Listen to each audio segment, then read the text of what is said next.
Imahe ni Senyor Santo Niño giingong mihilak ang dapit diin na himutang ang imahen gidagsa sa mga tao apan adunay pahinumdom ang simbahang Katoliko nga dili dayon mo tuo sa ingon niini nga panghitabo. Ano yung report?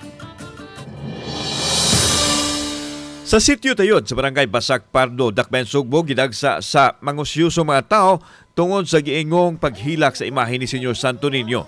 Giingong ipahibaw si Geraldine Caromba sa anak sa iyang silingan nga mihilak ang imahen sa Batang Hesus ug sa iyang pagtan-aw nini iyang nasaksihan ang pagtuok yun sa tubig gikan sa mata sa imahen.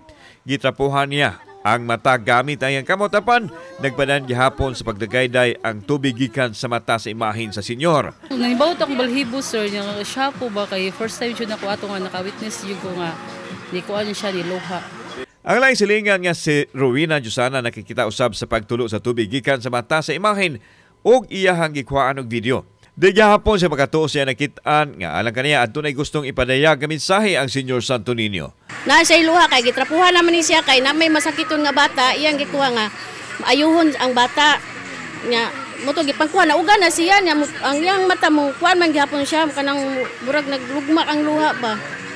Kung hinihimo to siya, gibubuan to siya, so magbasa siya, wa man sa mabasa. Kasi ang uban po, mingon, imagination na ni kuno ninyo. O dilyo ay nakuan man gani mi kay nganong inato siya. Ang video ni Rowena mag-i-upload usab ni Camille sa social media.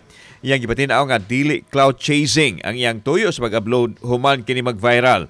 Alang kanila tinuod ang ilang nakitaan og dili nila isapayan ang pagbas nila. Gyud siya sir niya kanang gi-actionan pag ito na ko siya ana sa akong kuko. Gitrapuhan ako niya, nitubod na sad siya. Naseran nga mibalhin na og Pinoy-anan ang tag-iya sa imahen ug gibili na lang kini. Samtang gitataw sa Chairman's Commission on Worship sa Archdiocese of Cebu nga dili pa matawag og milagro ang giingong pagluha sa imahen sa Senyor.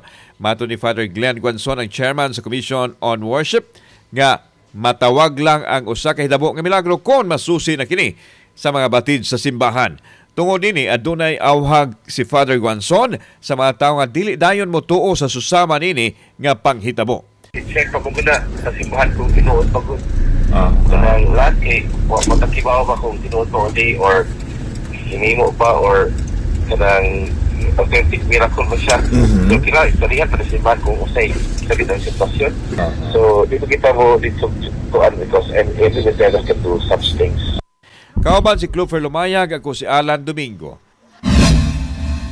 Balitang Bisdak.